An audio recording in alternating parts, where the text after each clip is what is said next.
from dividing over a petty issue that served only to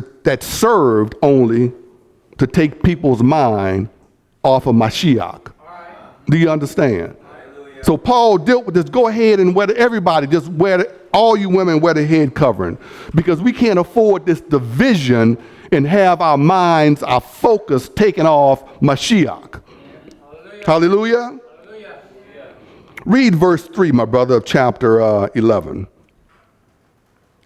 And I wish you to know that the head of every man is the Messiah, and the head of woman is the man, and the head of the Messiah is Elohim. Thank you, my brother. So here we deal with the topic of submission. That's not our main topic today. The main topic is hair, but that becomes a part of it to a certain degree. Submission is a key element in the smooth functioning of any business, government, or family. Almighty Yah ordained submission in certain relationships to prevent chaos. I don't know why folks don't understand that. It is important to understand that submission is not surrender, withdrawal, or apathy. It does not mean inferiority, because Yahuwah created all people in his image, and all have equal value. Submission is mutual commitment and cooperation. Do y'all understand? Thus, Yah calls for submission amongst equals. He did not make the man superior. He made a way for a husband and a wife to work together. Hallelujah. Does that make sense? Yes. Submission between equals is submission by choice, not by force. We serve Yah in these relationships by willingly submitting to others in our assemblies. Let me say that once again. We serve Almighty Yah in these relationships by willingly submitting to others in our assemblies. Hallelujah. To our spouses, to our assembly leaders, to our government leaders. This is how the kingdom of heaven operates. In verses 9 through 11, it's clear that Almighty Yah created lines of authority in order for his created world to function smoothly. It's all about function. Am I right? If you don't have function, you have dysfunction. Am I right? Paul is stating here that a woman should wear a covering on her head as a sign that she is under the man's authority. This is a fact that even the angels understand as they observe believers in worship. Even the angels understand this, Brother BJ. And I'm pretty sure it confuses them as they observe us, because they have a job to record and report what we're doing. You don't know that.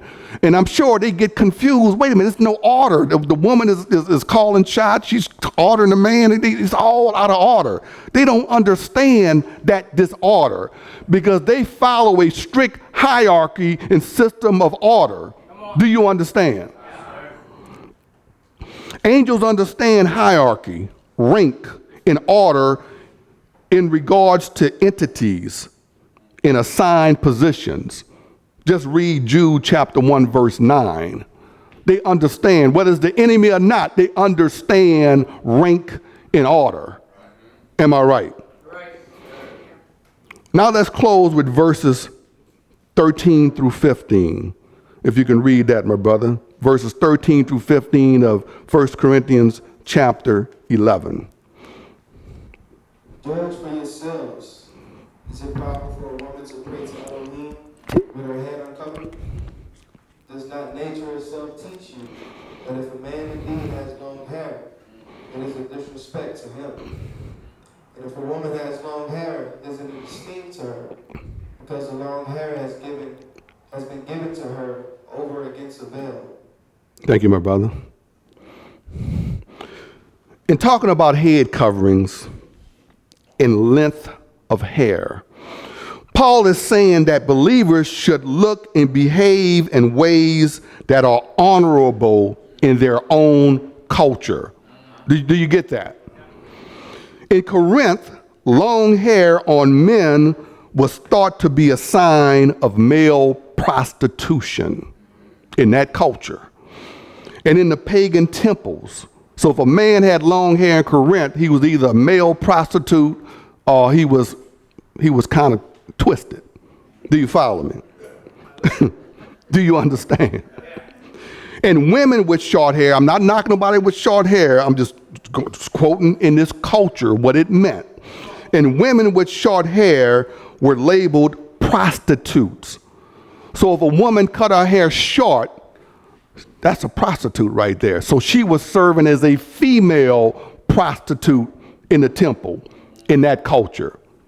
We have to understand what we're reading, folks. We can't just read, Paul letter to the Corinthians, to the Romans, and da-da-da-da-da-da, and just emulate that. We have to understand what was going on in that culture. Am I right, Brother Blackwell? Why was Paul even addressing this? And how does it apply to us according to Torah? Am I right, Sister Dante? Paul was saying that in the Corinthian culture, women of the faith should keep their hair long. Hallelujah. If short hair on a woman was a sign of prostitution, then a woman that was a follower of Mashiach with short hair would find it difficult to be a believable witness for Yeshua HaMashiach. It's all about us being a witness. It's all about us being ambassadors for the kingdom. We have to understand what our function is. We are ambassadors for the greatest kingdom in the universe, and we have to represent it the right way, not in a confusing way. Do you understand?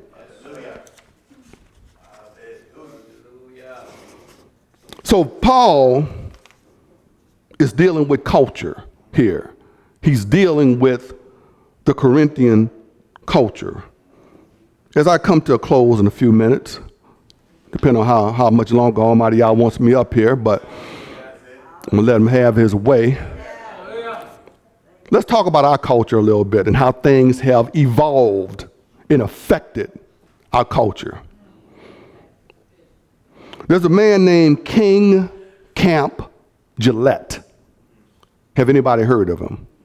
King Camp Gillette. How many of y'all shave? Y'all probably have used a Gillette disposable shaver. Okay? Let me tell you a little bit about how it changed our culture. Mr. King was a door-to-door salesman. Now, a lot of y'all too young to have experienced that, but Brother BJ can remember, I'm sure Brother Allman can remember, where a salesman would come to your door, knock on the door and present their wares, what they were selling. You remember that, Brother Allman? Door-to-door salesman, and that's how businesses got their products to the market. It was no internet back then, you know. It wasn't Facebook and Shopify and what's some of these other things. Walmart didn't have Walmart online, Amazon didn't have all that. So for the corporations to get their products out, Brother Shandon, the door-to-door salesman would come. You open the door and they do their little spiel. Well, Mr. Gillette was a poor door-to-door salesman. He wasn't good at it at all. And so someone told him, see, look, brother, you're not that good at this. So here's what I advise you to do. I want you to sit back and think about what people need. Think about a need and then feel that need. Think about what people need and then find a way to invent something to fill that need. Isn't that how enterprise works? That's how our capitalistic system works. They look at what's a need and they say, how can we produce something to fill that need? And if we can fill that need, then we can make a profit. That's how America works. Okay, that's called capitalism. But I'm not doing a sermon on that. But anyway, So Gillette thought about it. He said, wait a minute. People need a way where they can shave and not kill themselves. What are you talking about, Brother Ben? Well, I got to talk to the older generation once again. Let me go to Brother BJ and Brother Armin. Back then, 40, 30, 50 years ago and way back then, if you wanted to shave, Brother Blackwell, you went to a barber, right? And he took what, Brother BJ? A straight razor and shaved you. Now, why did you go to a barber and get this done and didn't do it yourself? Because if you went the wrong way or went too deep, you would cut a jugular vein. Am I right? So Mr. Gillette said, wait a minute. If I can invent something, a disposable razor, Brother Dean, where people can shave themselves and not kill themselves, cut a jugular vein, I can feel a need and I can make a profit. And the rest is history. Am I right? The rest is history. Well, let me tell you what happened. What happened was he invented this disposable razor, and now men can shave themselves. World War I came out. They sent those razors to the soldiers. They can shave themselves, World War II, and so forth. So people were able to shave themselves because of the invention of the disposable razor. Where am I going with this? The same time that the disposable razor came out in the Sears catalog, how many of y'all remember that? The Sears catalog. The same time the disposable razor came out, women's sleeveless, I can't even say it, women's sleeveless blouses came out in the catalog at the same time. You think that's a coincidence, Brother Ronnie? The same time the disposable razor came out in the Sears catalog, women's seamless blouses where they could show their little shoulders and show a little skin, that came out in the catalog. Coincidence? Why do you think that happened? Because now women, there you go, Brother Almond, man, you need to be up here preaching.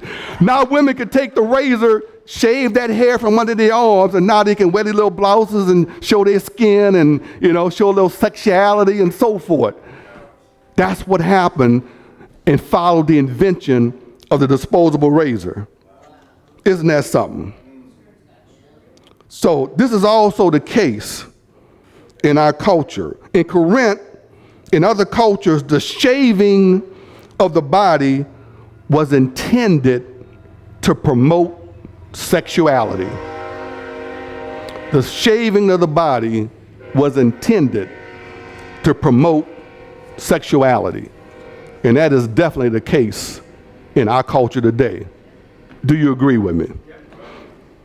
Let's talk DNA as we start to come toward a close. Now remember, the subject is hair. What's the big deal about hair? And why has he spent the last 45 minutes talking about hair? He better be careful talking about my hair. I know y'all see some of young folks saying that, on Facebook. See, y'all need to protect me, brothers, because I ain't nothing personal. Don't let nobody beat up on me now. All right? You got my back? Yes, sir. We got your back. What's the big deal about hair? Well, let's talk DNA. We understand DNA. I love Dana. That's a wonderful invention. That means DNA, stands for DNA. Okay? DNA is a wonderful invention. DNA is powerful.